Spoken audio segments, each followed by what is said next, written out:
Then he turns himself into a bad boy.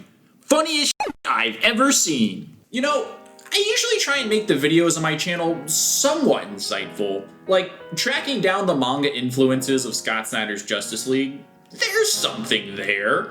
Doing a deep dive on the evolution of the Suicide Squad, that's probably something worth talking about. But my Ric Grayson video was basically just me drunkenly ranting at my microphone for 12 minutes. And you know what? That's exactly what you're gonna get again. So get ready, because our collective suffering is almost at an end. Let's recap. Last time, Ric Grayson, hero of the multiverse, some might say. I wouldn't. Well, let's go back even further. In September of 2018, former Robin Dick Grayson was shot in the head and got amnesia in some insane revenge plot by Bane to get back at Batman. Now in the Batman book, this enrages Batman as he uses Dick's suffering as motivation to carry out his war with Bane. But meanwhile, in the Nightwing book, Dick Grayson now has to, deal with the whole being shot in the head thing. Now, with no recollection of his past as a superhero, Dick now adopts the persona of Ric Grayson.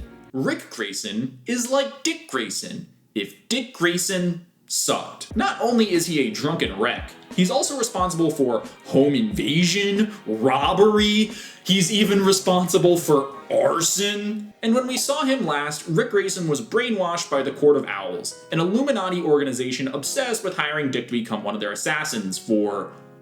I don't know what for, they want him though. Now, I really never intended to follow up on this storyline, for the book was simply bad.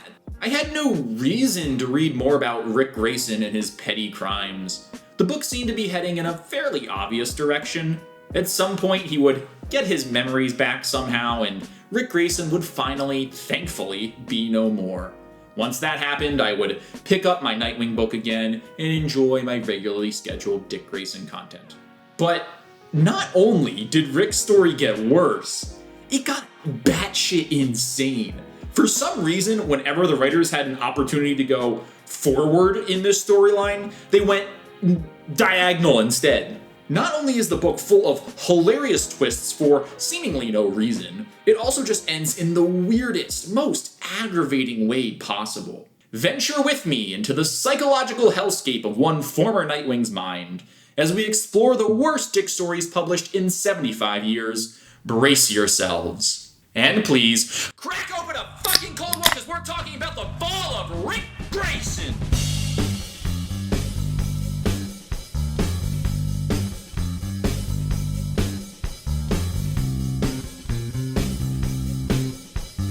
Our story begins with Dick Grayson, who now goes by Ric Grayson, going on a quest to kill Nightwing, who isn't Nightwing and is also for people. Look, if that isn't the most blatant false advertising for a Nightwing book, I don't know what is. Now, one of my big complaints with this Court of Owls story that I mentioned in my last video was how their emissary, Talon, gets Ric to become an assassin. Years ago, the court wanted to coerce Dick Grayson into becoming an assassin, but unfortunately he wasn't a morally questionable person who regularly committed crimes. Now, the court wants to coerce Dick Grayson into becoming an assassin, and he is a morally questionable person who regularly commits crimes. But instead of just, going and asking him to join the Court of Owls, they feel this need to brainwash him. So if the whole plan was to just brainwash him anyway, could they not have just done that like years ago when he was Dick Grayson? But I should have known better. Ultimately, my complaint is a moot point, because these writers are just good writers writing good stories. Here is where things get needlessly complicated for entirely zero reason. When Dick Grayson was shot in the head, he in fact did not get amnesia. Now you might ask, Infinity, then why is he parading around Bloodhaven with this Ric Grayson shtick? Well, my dear viewer, to explain that we must go back to right after Dick was shot in the head. Bruce, immediately concerned for Dick's health and well-being, hires one of the best psychologists in the world to help Dick recover from his trauma. She helps Dick piece together what happened and get his mind back to a proper state. At least, that is what we think she is doing. In reality, the psychologist is a high-ranking member of the Court of Owls. Her goal during Dick's recovery was to use drugs and psychological manipulation to bury Nightwing's memories and replace them with suggestions that make him sympathetic towards the Court of Owls. Once they turned And I really do hate saying this. Just know that every time I say this, it really does pain me. Once they turned Dick into Rick, Talon would move into Bloodhaven and chuck the goggles on his face. This would implant new memories into Dick that would rewrite his old ones, basically making him think he was an assassin that worked for the Court of Owls for his entire life. So look, I know nitpicking is pointless, because comics are always full of plot holes, but I'm gonna do it anyway because I'm an asshole. Let's put ourselves in the positions of the high-ranking members of the Court of Owls and really think with more than like 6% brain power about this plan. Our goal is to make Dick Grayson an assassin. For some reason. It can't be some other person who is already predisposed to become an assassin, and we definitely need an assassin in the first place despite the fact that we have hundreds of other ones. And don't worry about that. The goal is to turn Richard Grayson into a Talon. We really need it done. So our plan is to just wait. Just stop, just do nothing, just wait. Because Dick Grayson would never become a killer. Until this one ultra-specific opportunity arises where Nightwing gets shot in the head. So our goal is to get Bruce Wayne to hire one of the world's top psychologists to heal Dick's amnesia, which he does not have. Our psychologist's goal is then to make Dick Grayson think he has amnesia by replacing his memories with memories that he never had before. Only then will we get one of our assassins to really just forego all subtle secrecy and just admit the whole thing was our idea. And then he'll slap these goggles that will replace his memories with memories that he never had before. This plan was unironically approved by all high-ranking members of the Court of Owls. What an absolute dog organization. And this really, truthfully amazes me. Because this retcon that Dick never had amnesia changes nothing. The 12 months of stories where Dick thought he had amnesia and acted like he had amnesia, they all still happened. This didn't solve the problem of Rick not remembering who he was. This is just one of the possible outs that the writers will use to turn Rick back into Dick or something. But it would be just as easy for Rick to, I don't know, get punched really hard in a fight or something and get his memories back that way. Which makes you think, well, why did they do this whole, Rick not having amnesia thing? I mean, I guess so we can have this whole evil Rick storyline, one that, honest to God, sounds pretty interesting. I'm a sucker for stories where the good guy becomes bad for a bit.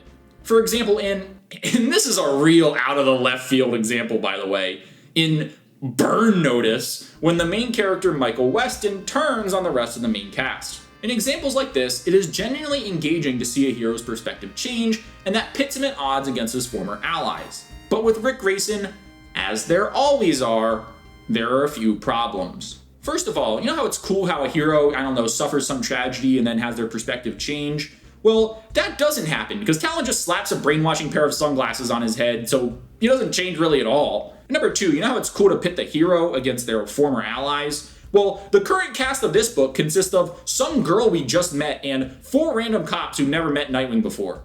I mean, I really like the idea of a story of Nightwing turning against his allies. It's not a super far-fetched idea even. I mean, he originally left to become Nightwing because he didn't want to follow in Bruce's shadow. When you think about it, there's endless possibilities. Maybe he teams up with one of the more morally questionable Robins, like Jason Todd, to stop Batman from going too far or something. I don't know. Maybe he has to fight Damian after Damian, illegally tortures criminals like he's doing in current continuity. Maybe Dick actually ends up agreeing with his new arch nemesis Raptor, who is basically just a murderous version of Bernie Sanders. Point is, there is a lot of avenues to choose from when you're trying to make Dick Grayson into a bad guy. But this version is just a brainwashed sack of meat attacking these randos who he has absolutely no connection to. Which also, how does this whole attacking the Nightwings thing factor into the Court of Owls plan? This is a group of bankers and politicians that influence the world on a global scale. Now that I'm in editing, I realize that the phrase influence the world on a global scale might be the most brain-dead thing that I've ever said.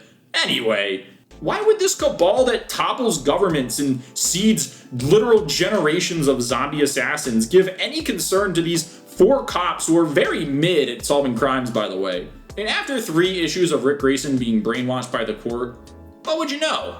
He just snaps out of it. He doesn't travel around the world going on any interesting missions for the Court of Owls. He never faces any sort of moral dilemma. He simply stays on the same few rooftops while his great-grandfather tries to peer pressure him into murder. What a bad story. But we're not done. Does Rick regain his memories at the end of this? No. It gets way worse. So Richard travels to Switzerland to track down the psychologist lady who implanted the evil memories into it, which she apparently wanted Rick to do in the first place, because this lady is in possession of something called the identity crystal, which, get this, has the powers to not only change people's memories, but to brainwash them to get them to do whatever they want.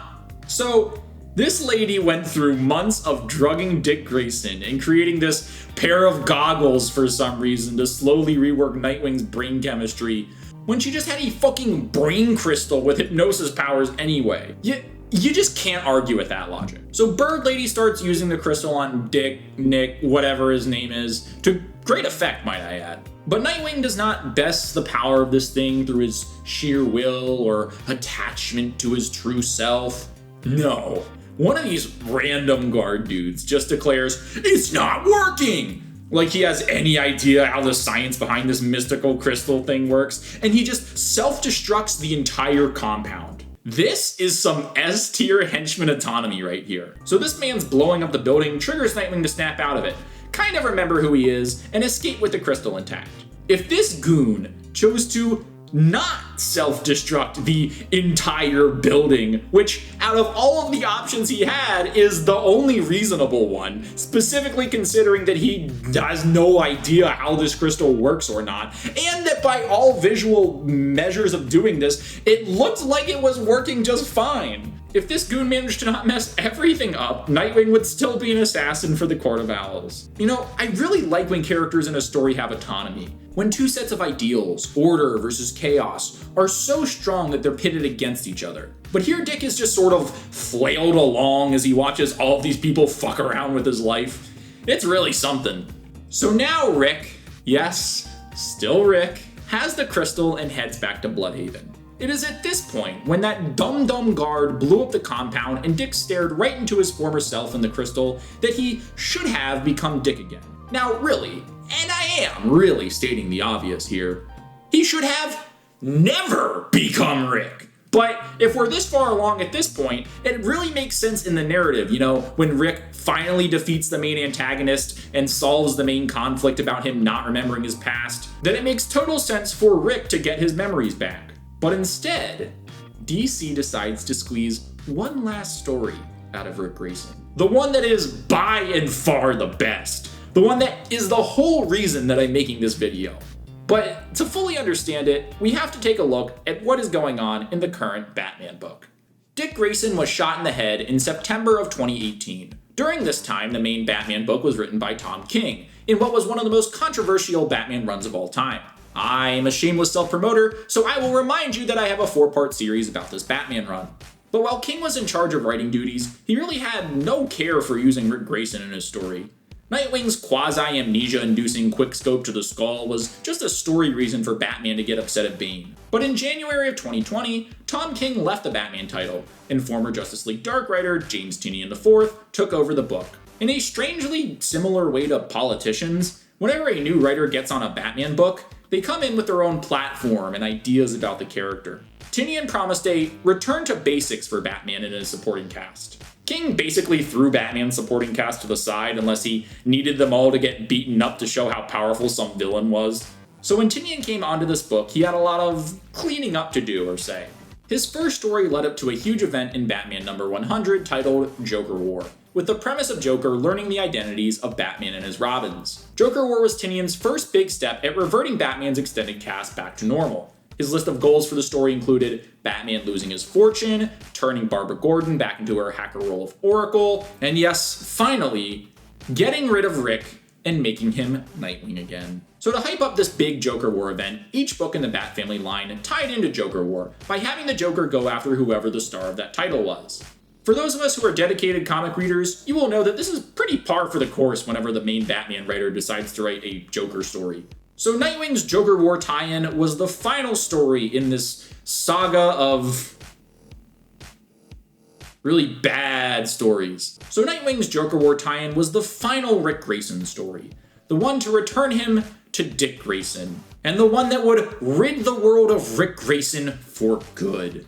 And it's so weird. The story starts with Rick recapping his past, stating, "My memory was shot," which is the best piece of dialogue in this whole series. He's off doing some filler shit, but the important part is that the Joker shows up to Bloodhaven and finds the memory crystal that Dick stole from the Court of Owls. This is where things get awesome.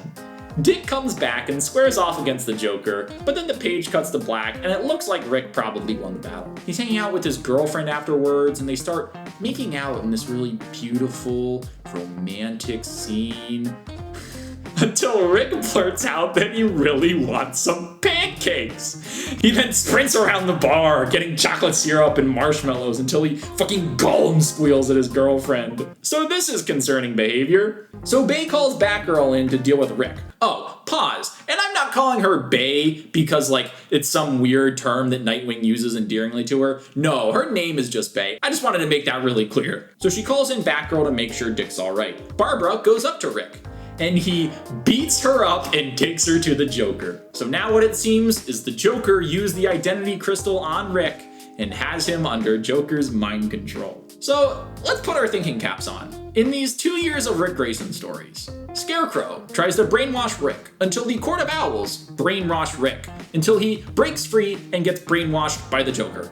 It happens so often, it's honestly like a running gag. A person who knows Nightwing shows up is about to set up some interesting conflict, but then we realize Rick has no idea who they are and they just leave. But this sets up what is the best sequence in the whole Ric Grayson saga.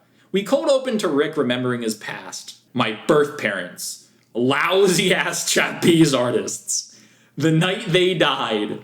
Party time.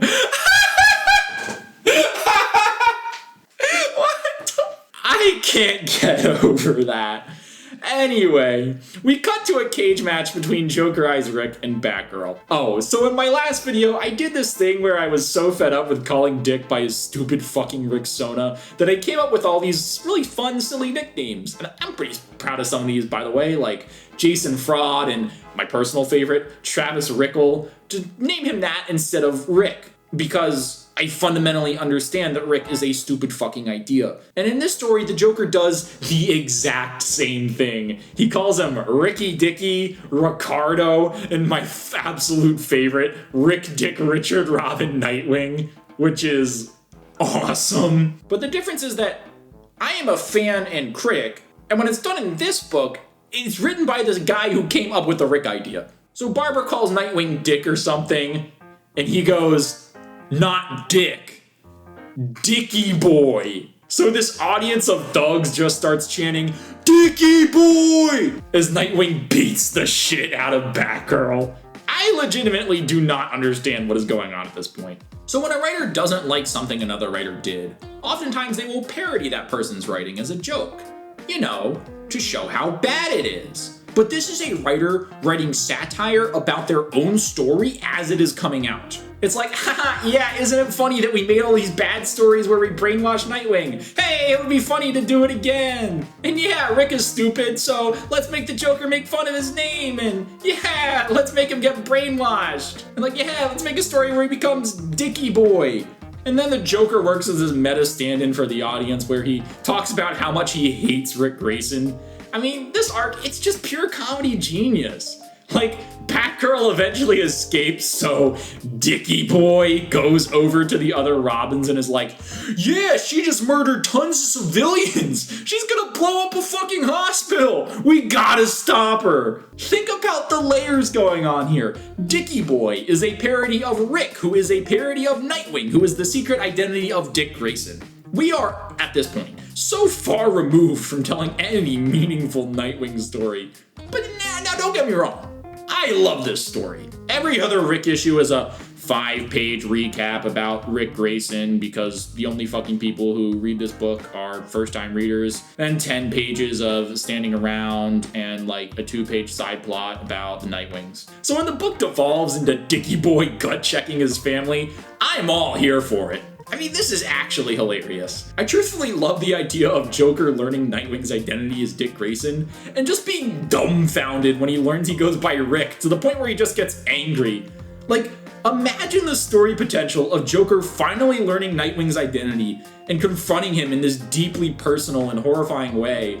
But instead he just can't because Rick has no idea who the hell he is. Like, he just rolls up to Rick and goes, "I know you are Dick Grayson." And Rick is just like, who the fuck is Dick Grayson? So since we're robbed of, that interesting dynamic, at least we get this insane parody goldmine. From there, the story kinda wraps itself up.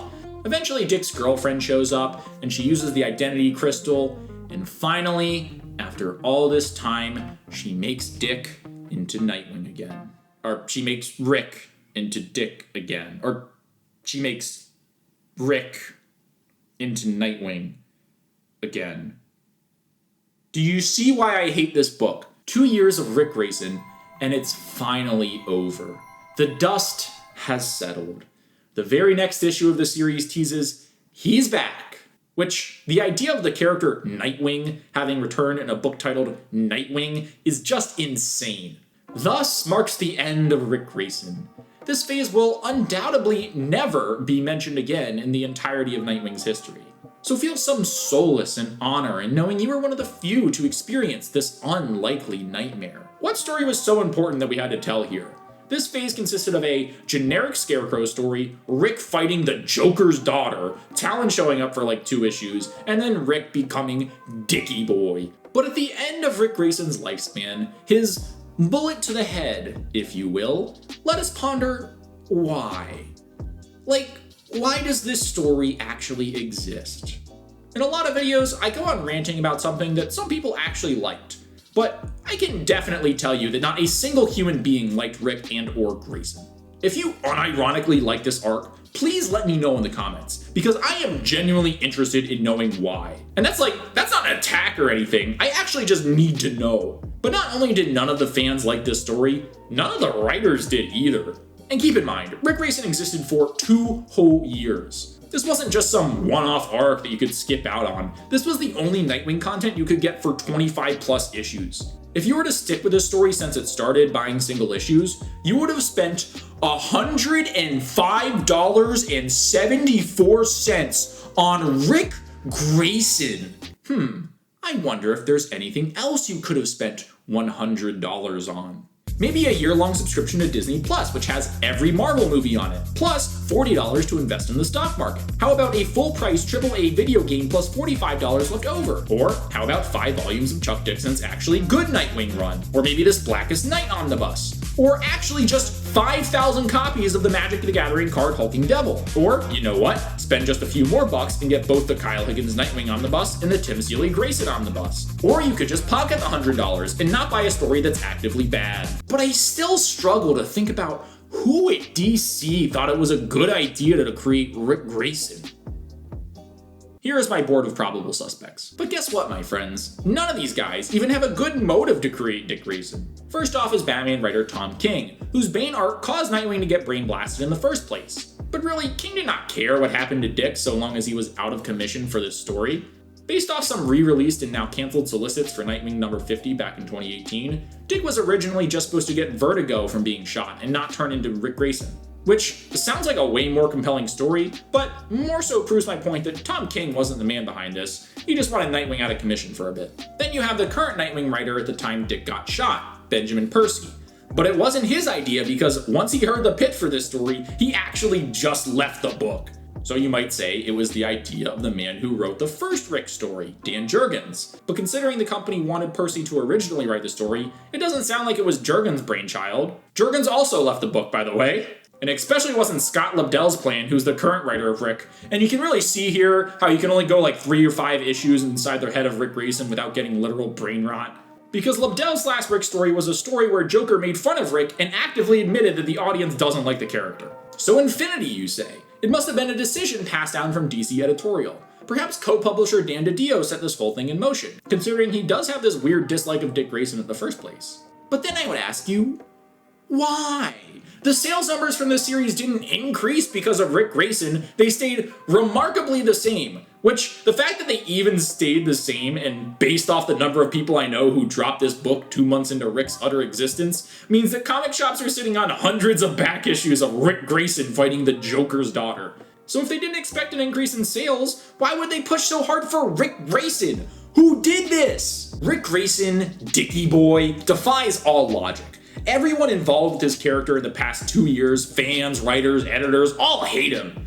With such non-existent enthusiasm for this character, you must really wonder how has this wounded puppy managed to trudge along for so long? My best guess is that Ric Grayson willed himself into existence and tried as hard and as long as he could to maintain his presence. I mean, why else? I spent hours researching why Ric Grayson came to be for this video. I wanted some juicy drama. I wanted a cabal of editors trying to undermine Dick Grayson from the inside. I wanted Tom King to secretly reveal Rick was all part of his Batman run this whole time. I mean, I would have accepted some haphazard blunder or mix-up that accidentally resulted in one of the solicit writers mixing up Dick's name with Rick, and then the creative team just went along with it for funsies. But the story of Rick's creation is as boring as the actual stories about him. And I do want to stress, these stories are boring. I know I try and hype up how bad these books are to the point where they seem fun and unintentionally funny. But please, do not read these things. I cannot stress how boring it was to slog through these books for this video.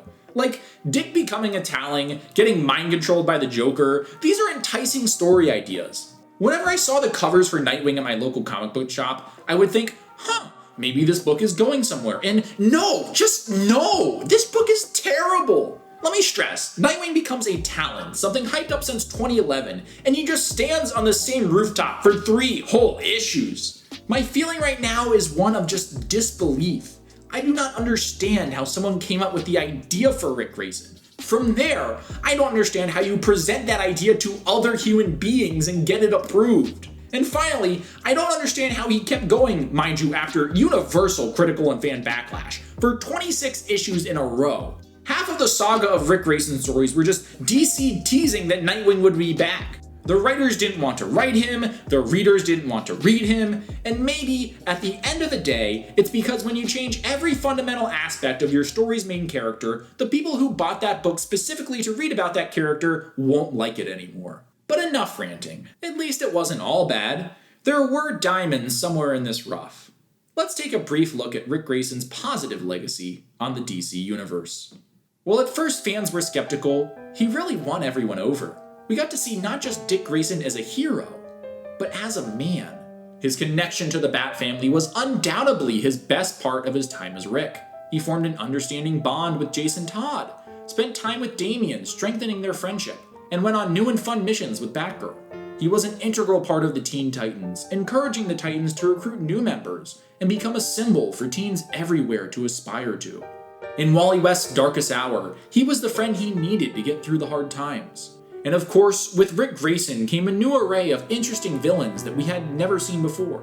Who could forget never-before-seen characters like Scarecrow and the Joker? But above it all was Rick's connection to Batman, where the two learned so much from each other, where they went on interesting missions that expanded what it meant to be a member of the Bat family. Just kidding, none of that shit happened, I'm glad he's dead. Hey everyone, don't forget to like, share, and subscribe. You can follow me on Twitter at InfinityIncom1. And, usually at the end of these things, I'd say, comment about this down below. But I really only try to do that when I have some sort of question or thing that I want to hear back from you. And for this, half of you definitely didn't read this book, and I actively encourage you not to. And for those of you who did, it's too boring to really have any sort of discussion about. So, I don't know, tell me your favorite flavor of ice cream, and I will see you all next time.